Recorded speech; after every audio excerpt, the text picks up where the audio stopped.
Hello, everyone. Thanks for coming and joining for my session. My name is Noushin Shabab, and I'm going to talk about SideWinder threat actor and what we have been seeing from them in the past 2 years. So let's start with a little bit of introduction about myself. I'm a security researcher from the Global Research and Analysis team at Kaspersky. I've been with the company for 6 years, but in total, I've been working in the same area for over 10 years, doing malware analysis and threat intelligence. Little bit of the agenda for my talk today. I'm going to first have an introduction about the threat actor. Then we will look at the different infection vectors that they have been using over the past 2 years, which is the subject of my research for today. We will look at different malware components and the techniques that they've been using to do their attacks in a more advanced and sophisticated way. We will look at the infrastructure a little bit, and then I'll talk about the whole investigation and analysis, basically because it was a huge research with a lot of components and malware samples. So I'm going to talk about the investigation and also a little bit of the mitigation tips and points to detect the attacks. And then, of course, conclusion. So first of all, who is SideWinder threat actor? This threat actor is also known as rattlesnake or TAPT04. There might be other names that I don't know of, but these are the most common ones.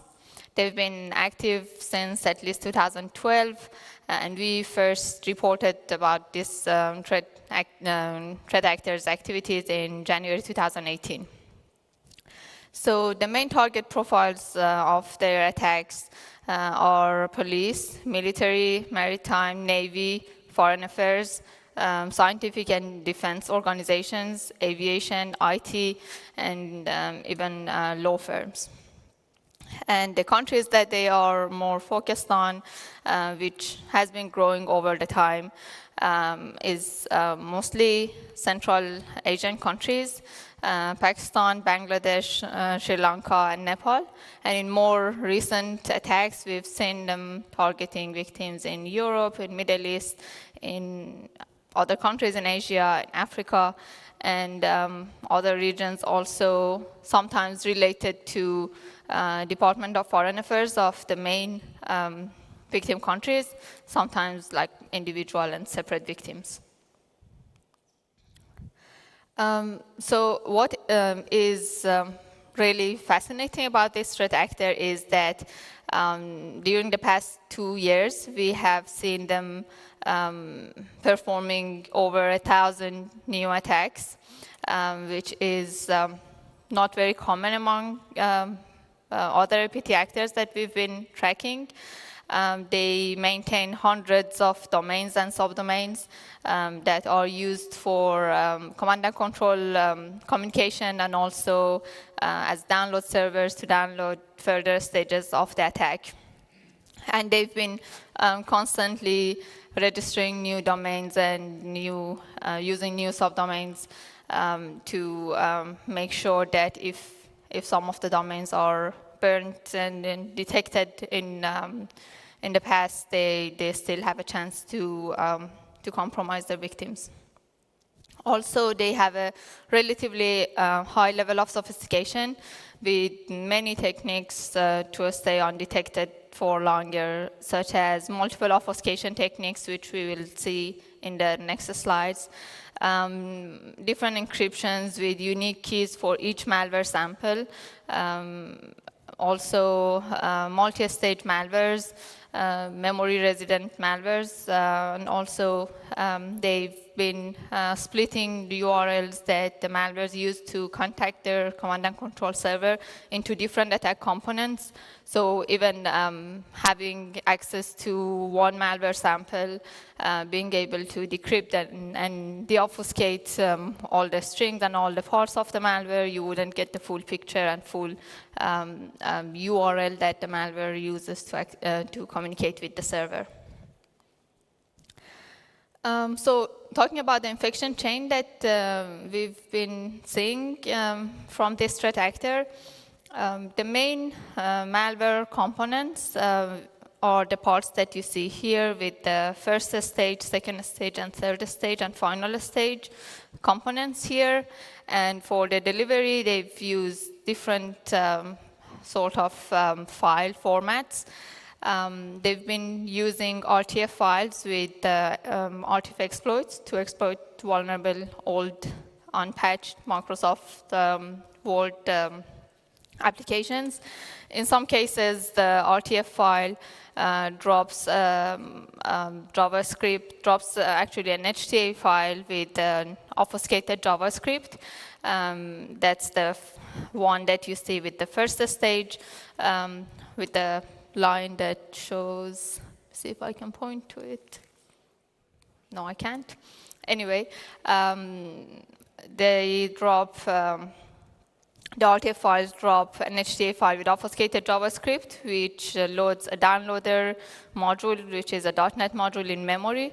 And that downloader module would communicate with its download server to download the next stage of the attack, which is again another HTA file with another obfuscated JavaScript with a similar format to the first stage JavaScript. But this time, the final payload is another .NET module. It's an installer file. The installer file would drop different components of the final backdoor module and then load the backdoor loader through DLL side loading in memory, and the backdoor loader would in turn load and execute the final backdoor, which communicates with the command and control server. In another infection chain, we saw similar RTF files that had JavaScript, obfuscated JavaScript inside the HTA file, but this time they skipped the first stage with the downloader, and they immediately dropped the JavaScript file, used the JavaScript file with the installer module. There were other examples for delivery. In some cases, the attackers use LNK files, which are Windows shortcut files. These files have a command inside to contact a remote server and download a file and execute on the system through mshta.exe process on the system. And this file that gets downloaded would be the same sort of HTA file from the first stage. Last infection vector that we saw from this threat actor is using an OXML file, which is an open office document file.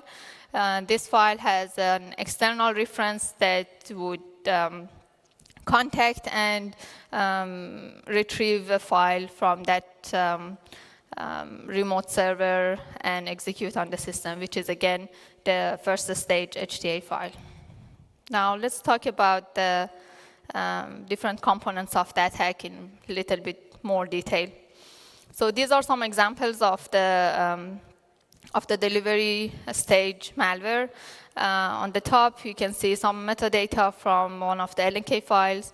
If you notice, the first line says the relative path is system32 cftmo.exe, which is actually a fake name. They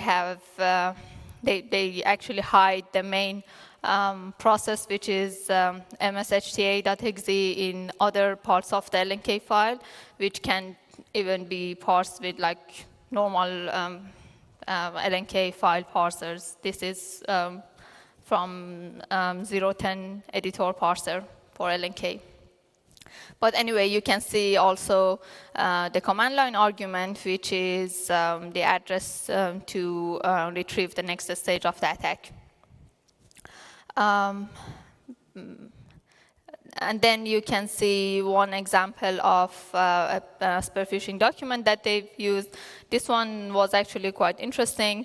In this case, the attacker sent an empty document to the victims, empty as in terms of no content, but it actually had a malicious OLE object inside with the obfuscated JavaScript. And then after a short while, they would send another email to the victim with a letter like this. This is like an apology letter for the previous email. This one also had similar structure of malware inside, but with a different command and control server that the malware would communicate with. So even if the victim was suspicious that they have received an empty document, they would receive this document a short while later. And also at the bottom, you can see an example of the OXML file with the external reference that shows the download server for the next stage of the attack.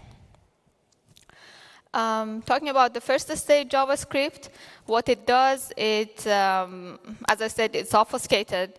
I'll show the obfuscation routine in next slide. But here, let's talk about what it actually does. Its main responsibility is to collect list of antivirus products on the system using WMI interface. And also decrypt and load a .NET payload from a serialized stream using ActiveX object. And this .NET payload, in the case of the first stage JavaScript, is the downloader module that I mentioned. And in the case of the second stage JavaScript, is the installer module. Also, there is an encrypted URL inside this JavaScript that would get decrypted and passed to the .NET payload for download communication with the server later.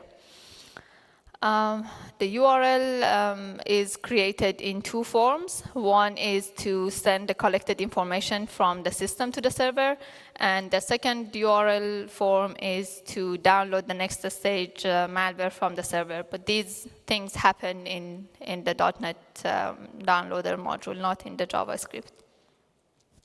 So talking about the obfuscation used in the JavaScript files, this is the obfuscation method and routines that they've used throughout 2021. Basically, it has a custom base64 encoding.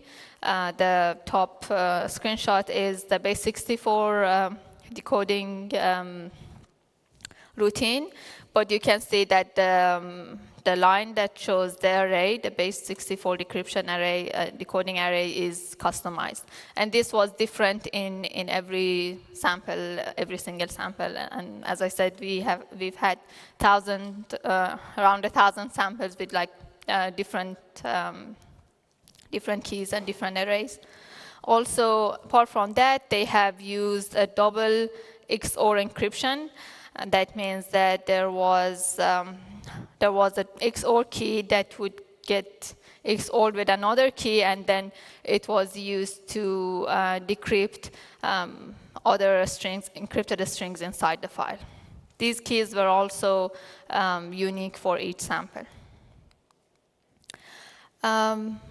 They actually changed the obfuscation technique before end of 2021. But they still continued using it for some time alongside the new obfuscation routine, and then finally fully moved to the new obfuscation routine in 2022. So what they used for obfuscation here is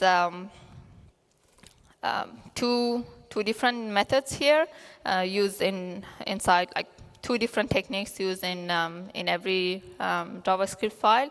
First one that you see on the left side is basically some sort of splitting and reversing with different lengths and strings, like splitting each string in substrings with various lengths and reversing and concatenating these strings.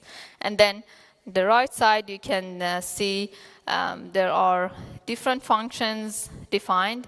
These functions are actually defined from one another, like each one is defined from the prototype of the previous function with some, again, obfuscated strings that would get deobfuscated through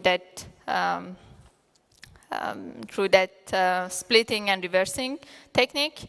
And different parts of the strings have different keys for XOR decryption. As you see here, there are some, you can see some key 8, 18, 33. These are different XOR decryption keys.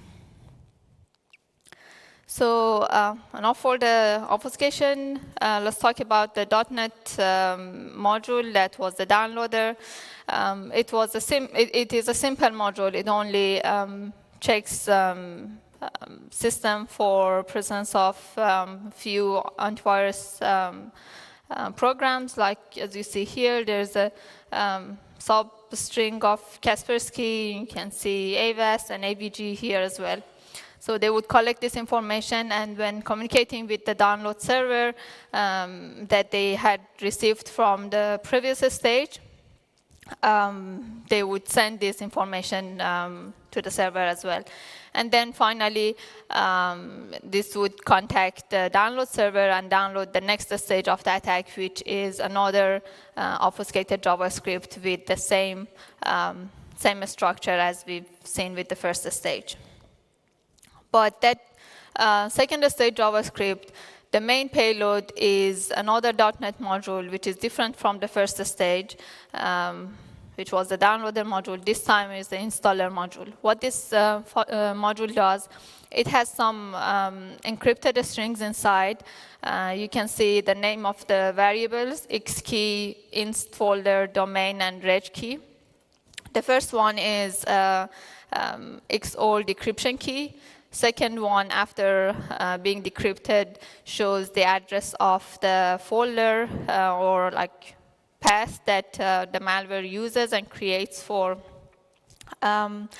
storing different files and communicating with the server through that folder, like the files that are stored in that folder. Also, the domain is the first part of the command and control server address that is stored inside this module. The second part is stored in another module. Also, the reg key, after decryption, has the name of the registry key, registry value that is registered under run registry key for the persistence of the malware. And as I said, the main responsibility is to drop a few files on the system for the final stage of the malware. And these files are the ones that you see in the list here. The first one, rekeywiz.exe, is a legitimate file that is copied from the system directory in the directory malware directory.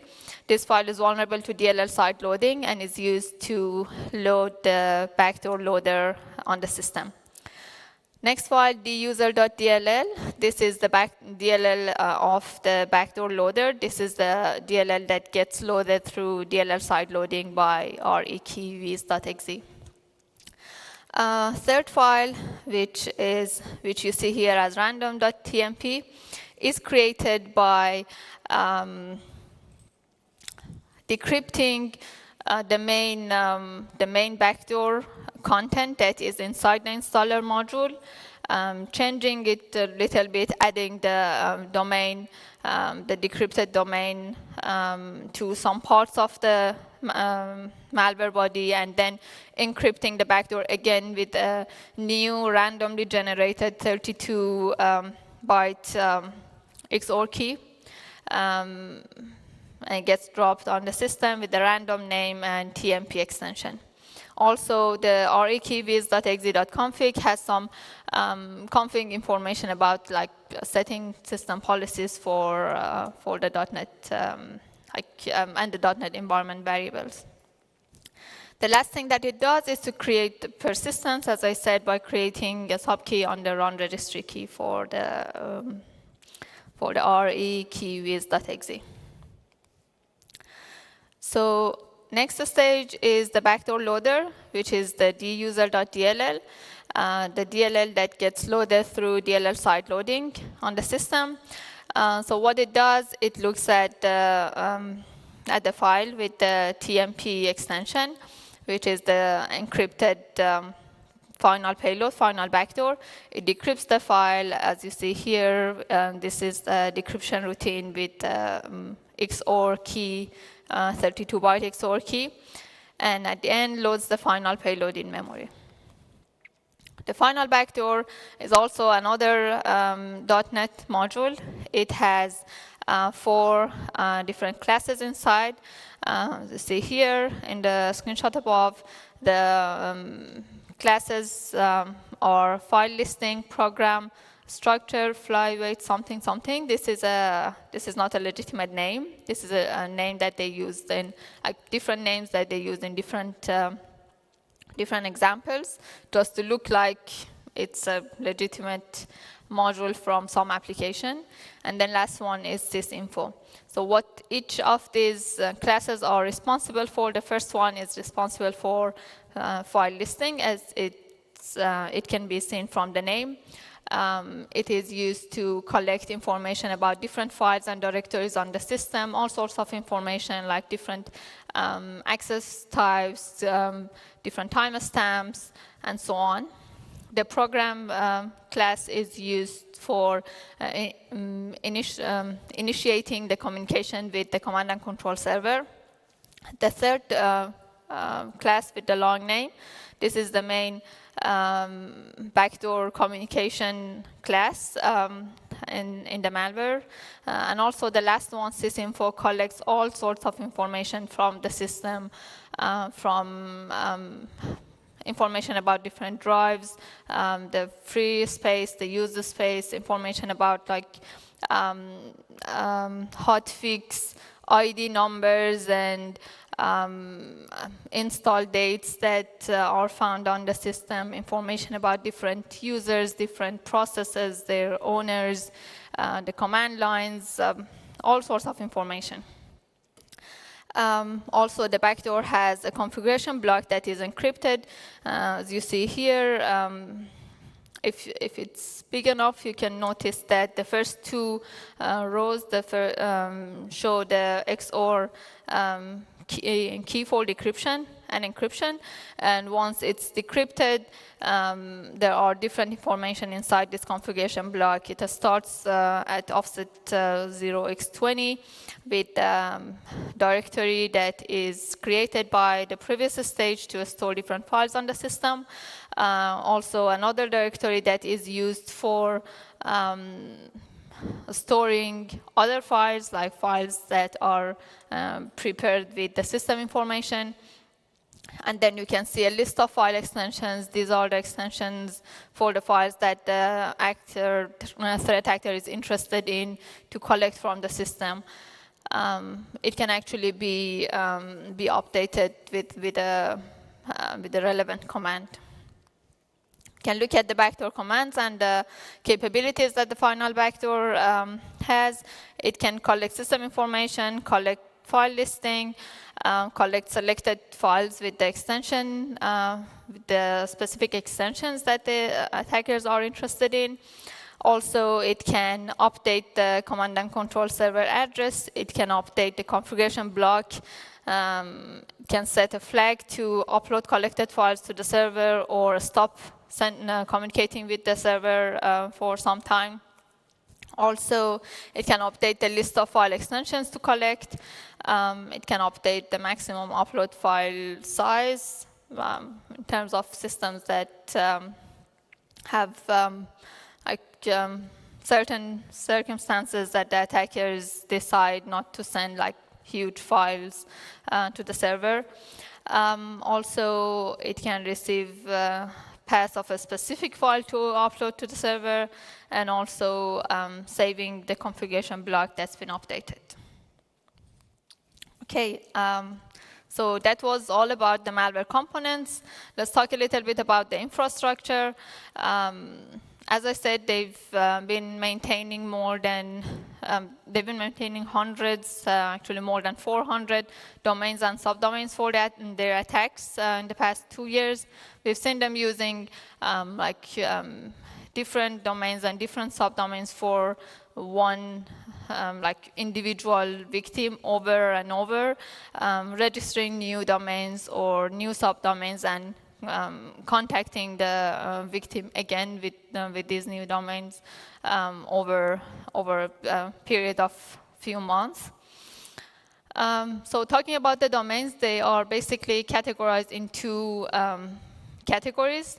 The first group of domains, which are the first stage domains, they are used for different purposes, like they are used in URLs to download the first stage malware, which are used in spear phishing modules like the LNK files and OXML files. There are also URLs to send collected information by the first stage malware to the server. There are URLs to download the second stage malware as well.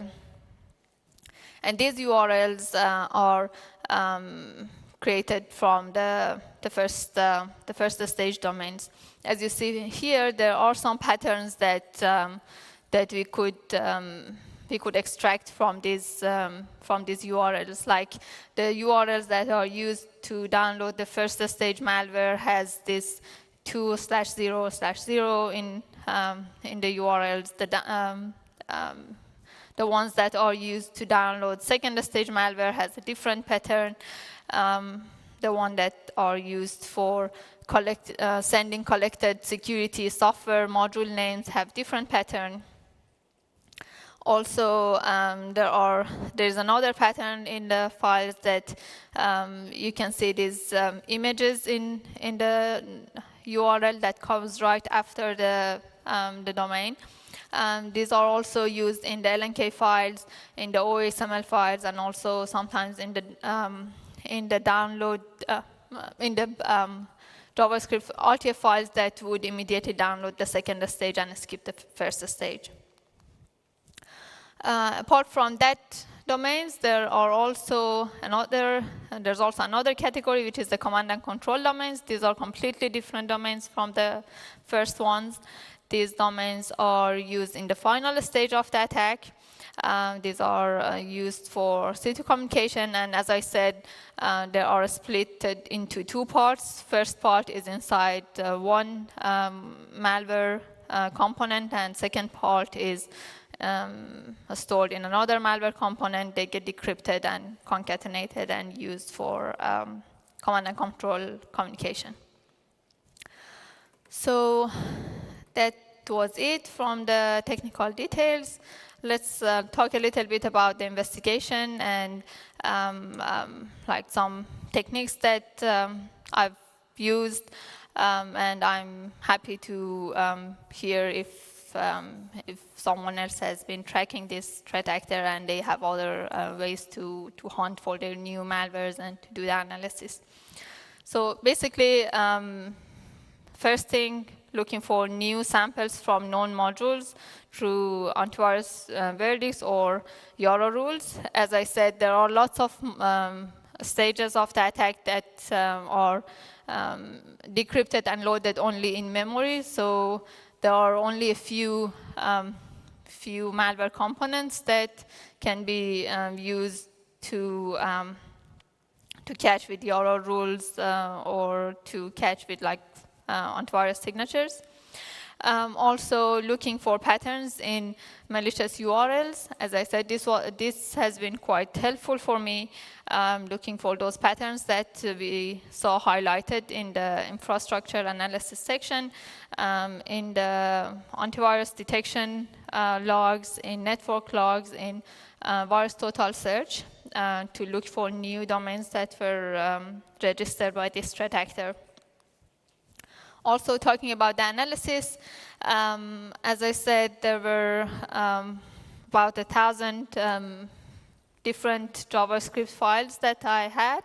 Actually, the JavaScript files are after extracting from RTF modules, from downloaded, like from network communication of the LNK files and OXML modules. So the main part was to extract different components from these JavaScript files.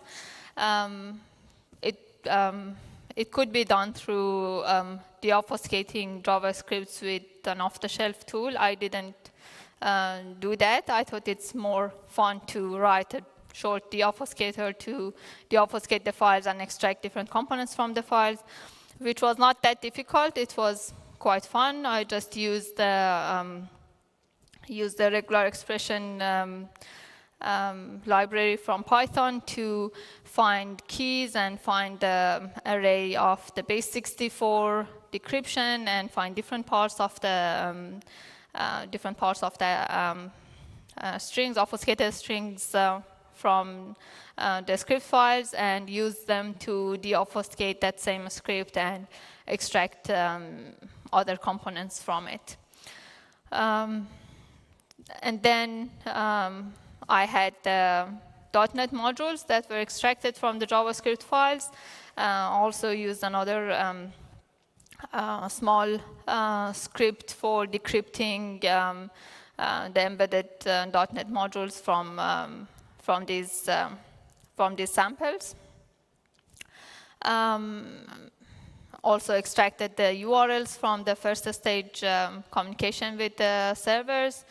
Last part was to extract final C2 address, which I couldn't done in the same script that I used for the obfuscation, because I had to extract the final backdoor modules, and then the backdoor modules were .NET modules. I had to go through them to see how I can decrypt the final command and control address.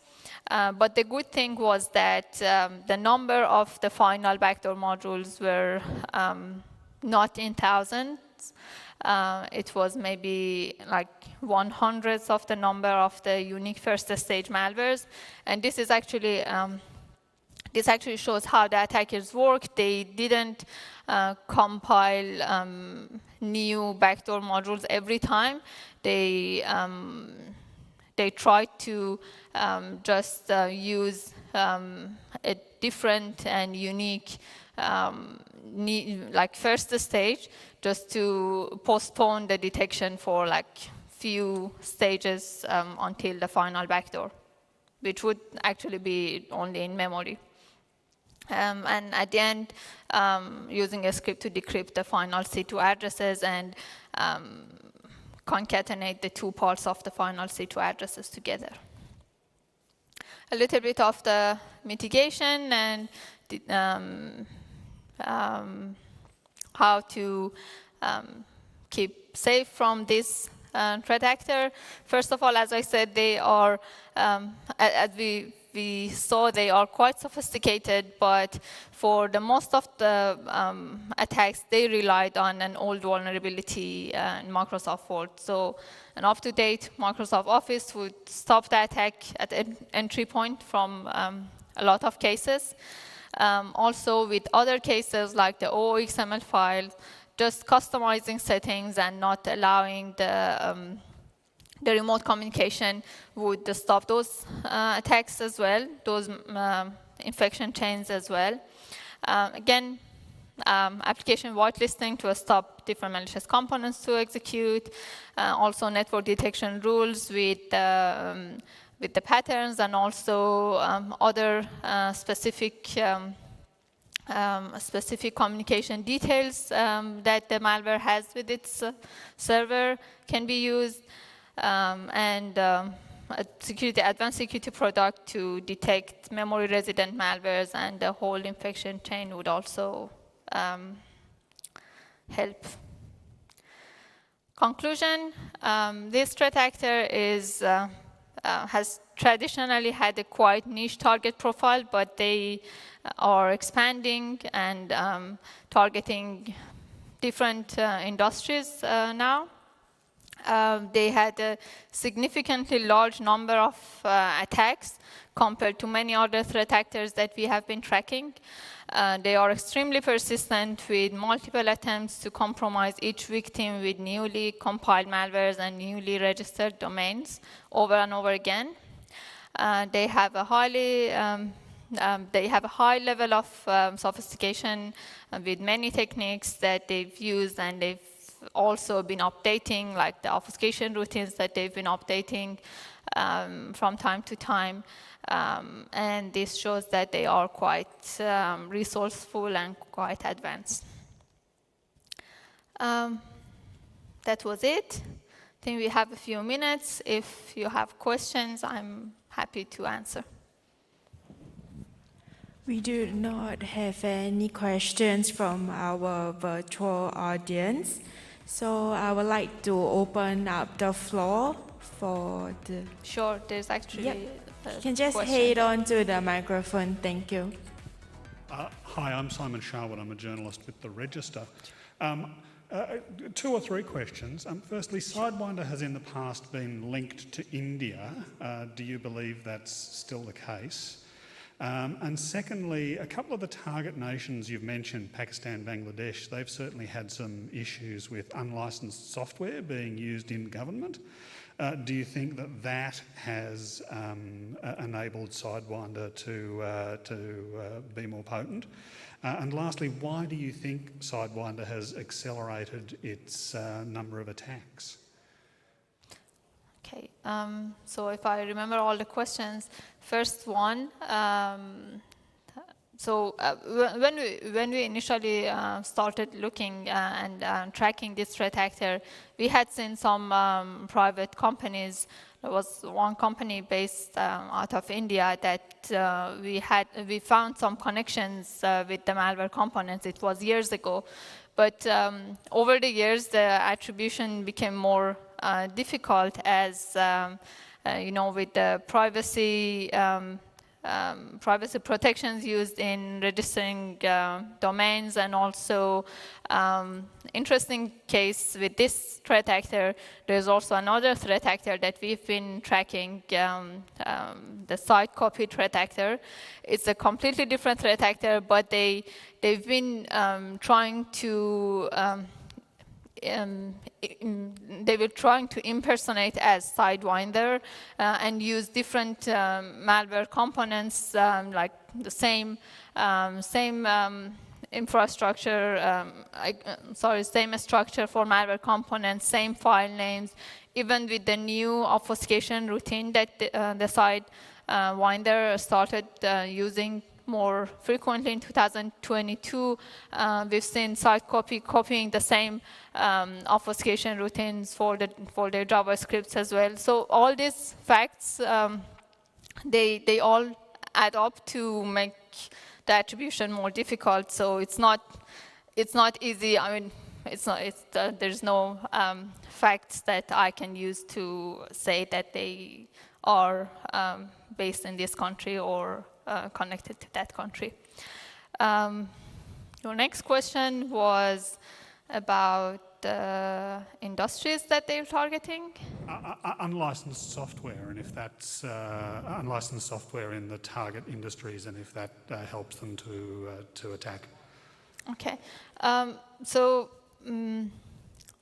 good question. I've actually seen them using similar malwares to target some of the softwares that are used in different countries, like the softwares that are used during the pandemic time for tracking, like geolocation tracking, but they only use document, like spear phishing documents with that theme and that name to trick victims to click on links more and get a better foothold on the victim's system. I don't have any information about the softwares. And your last question was about the sheer volume of the attacks that they've been performing, right? I guess they've always been quite active, even in the first years that that we have started tracking them. But they got more and more active in the past 2 years, and I guess it only shows that they have more resources and they spend more time and more effort to do more attacks and expand their victim base. Hope I answered your questions. Okay, with that, we will end our session for now. Thank you. Thank you, everyone.